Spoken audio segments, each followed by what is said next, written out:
Tonight at 6, a new law enforcement partnership is being launched to battle the threat of illegal drugs in Metro Detroit. It involves the Macomb County Sheriff's Department and the Warren Police Department. Fox News' Hillary Goldston is live in our newsroom with how this collaboration is going to work. Hillary, what does this mean? Yeah, so the Macomb County Sheriff's Office is very, very adamant here that this was the Warren Police Commissioner's idea. They believe that this can really help to curb illegal drugs, narcotics coming into our community, which we know has been a scourge on the community for years. We've seen actually opioid overdose deaths go down, which is a very positive thing. But the reality is that this is still an issue.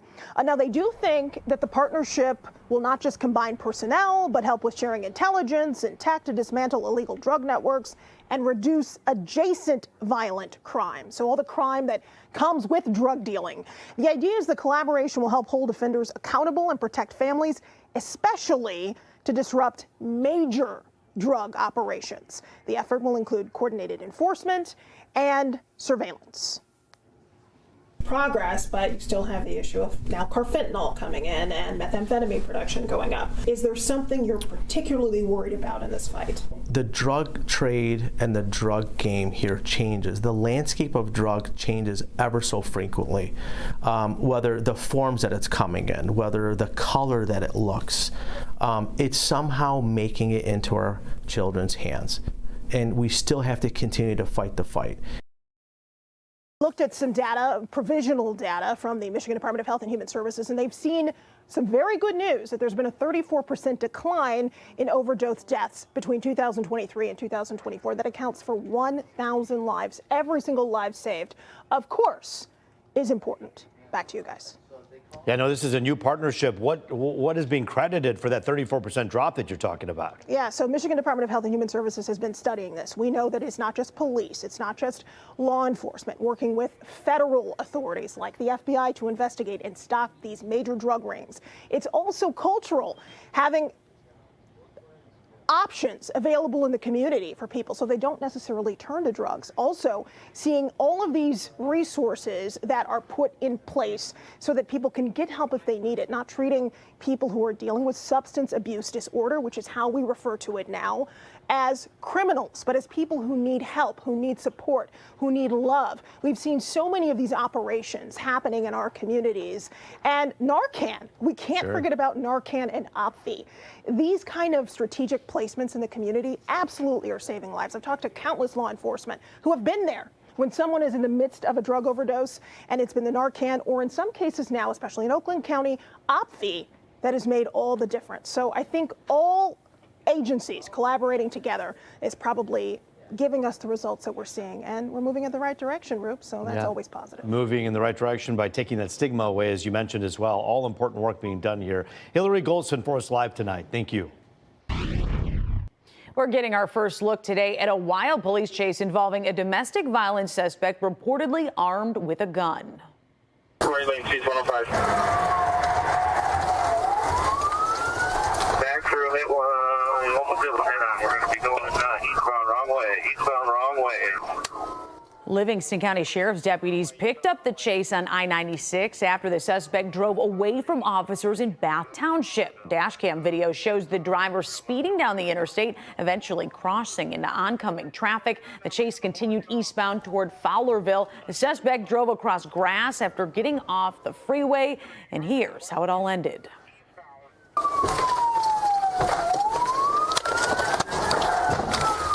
Pet.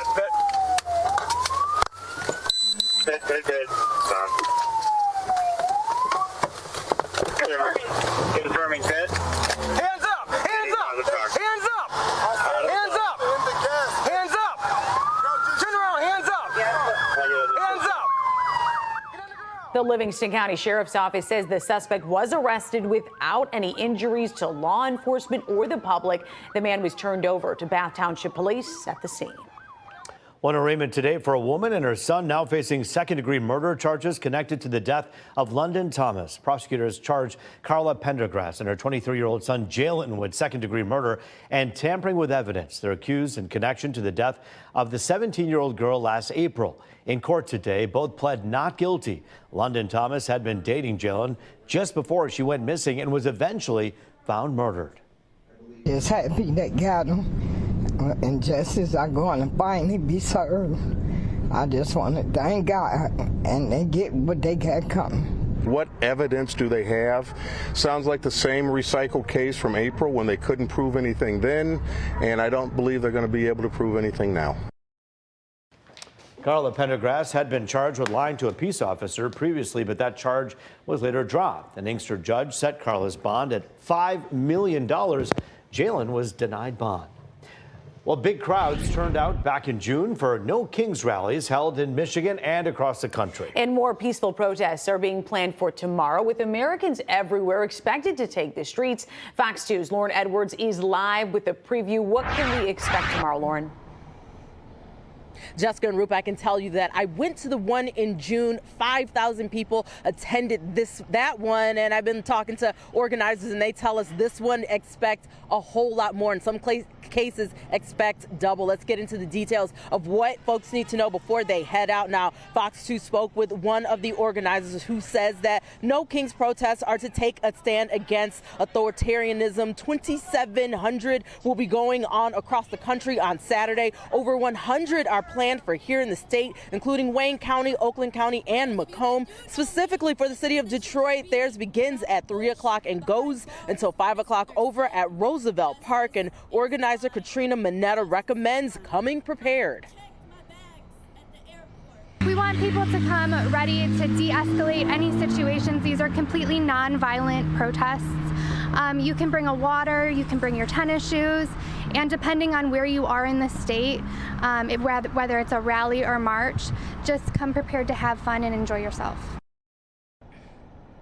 Now, she also says that some rallies are going to turn into marches, so be prepared to walk. And I also reached out to the White House press team, just wanting to get the White House perspective and thoughts on it all. And initially, they sent me an email back saying because of the shutdown that no one's really monitoring the email 24/7, so it may be some time before I hear a response.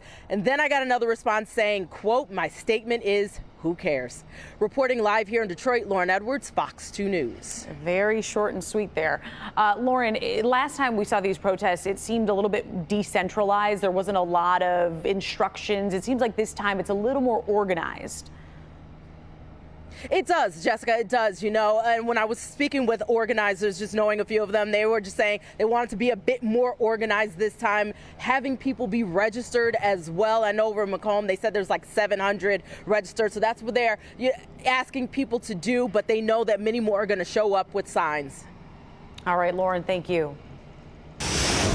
Well, there are a lot of outdoor events planned this weekend with rain in the forecast. Yeah, Weather Authority Stephanie Mead is here with what we can expect. Hey, Steph. Hey, yeah, so if you do want to be outdoors, you do have one day that's better than the other. It's going to be Saturday, and I know a couple of events are slated for Sunday, so you might just have to take it on the chin and run in the rain or do whatever you need to do in the rain, because that's actually when we start to see more of that steady stuff move through. Right now, though, it looked like it could rain, but it's not going to. Well, I look over the city, see Belle Isle in the background, some clearing, also some darker clouds too, but we don't have any active precip, at least on our radar, closer to southeast Michigan. Temps are in the mid-60s, 64 in Detroit, 65 in Grand Rapids, 74 at Wayne, mid-70s in the Chicagoland area at 74. We have a few light showers from Green Bay extending to parts of Iowa, and then additional lighter showers up near the thumb. Now, we did mention rain. Rain will arrive possibly as early as early tomorrow afternoon.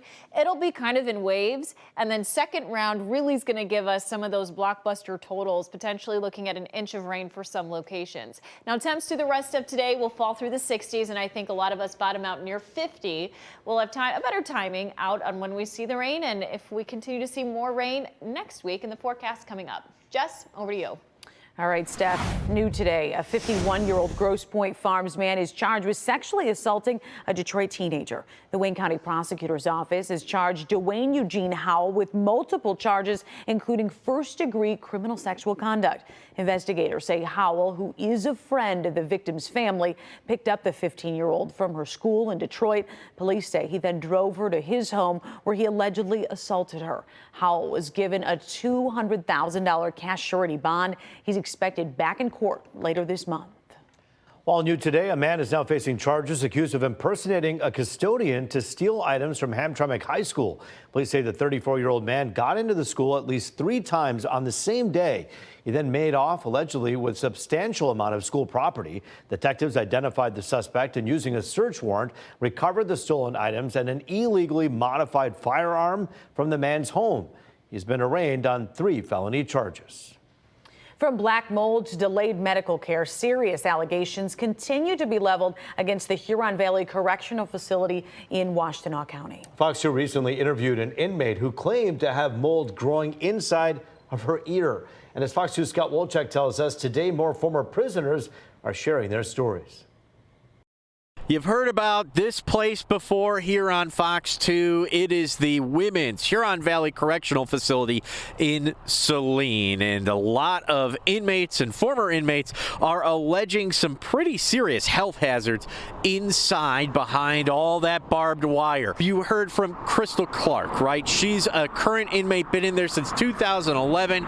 She has some pretty bad health issues, from trouble breathing to actually having mold inside of her ear. And mold is really a topic of discussion, with a lot of these women alleging that there's black mold in the facility causing a whole bunch of health issues. We heard from an organization today called Survivors Speak, and that brought together a lot of former inmates who are talking about this, some even involved in a lawsuit against this prison system here. Take a listen to what they had to say. I endured scarring on my body. I still endure itching and outbreaks from it. My liver was enlarged because of the mold infection. I have numbness in my foot because of it. It's horrible in there.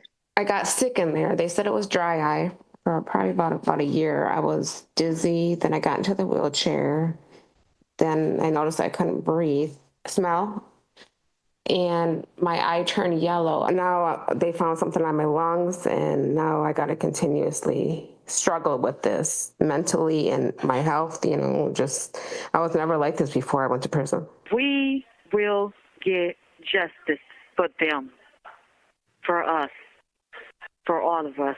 Now, MDOC did get back to us saying that it cannot share health information of its inmates, but does routinely inspect its facilities. It also gave us a statement reading in part, "We take the health care of incarcerated individuals very seriously and provide a consistent community standard of care, which includes access to on-site medical staff, outside specialists when needed, and quality medications and medical equipment." So we've heard from both MDOC as well as some of these inmates inside of here and the ladies who got out regarding that lawsuit. It does sound like it is moving forward. Of course, we'll keep you updated with the very latest. Reporting in Saline, Scott Wolchek, Fox 2 News. Well, Fox 2 following developments today involving a rescued fawn that was about to be put down now because of what's being called a bureaucratic technicality. The steps being taken now to save the fawn. Just ahead. The sport of pickleball has exploded in popularity in recent years, and while injuries are not new, one particular way people are getting hurt has spiked in a huge way. The warning doctors want you to hear just ahead. But first, what we're learning about the private jet crash that killed 3 people near Lansing. That story next.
learning more today after a deadly plane crash in Bath Township, northeast of Lansing. Flight data shows the private jet, a Hawker 800, plunged more than 12,000 feet in less than a minute. The 3 people killed have not been publicly identified yet. Officials confirmed the jet took off from Battle Creek Executive Airport at Kellogg Field before crashing a short time later. The cause of the crash has not been determined, but the FAA is investigating. Well, an update today on the plight of a visually impaired deer that was rescued but facing the prospect of being put down because of state rules. Now, the DNR says a conservation order mandates that wild deer cannot be possessed without a permit. The rule adds that fawns can only be kept for rehabilitation and must be released by October 1st. That brings us to the case of Peanut, who you see there. The fawn was going to be euthanized because it wasn't healthy enough to be released back into the wild. But we've now learned Peanut is being moved to the Howell Nature Center and will not be euthanized after uproar from Michigan lawmakers and an animal rights group based in Metro Detroit. Well, its popularity is surging right now, but doctors also seeing an alarming increase in pickleball-related eye injuries. A new study found there were more than 3,000 eye injuries related to playing pickleball between 2005 and last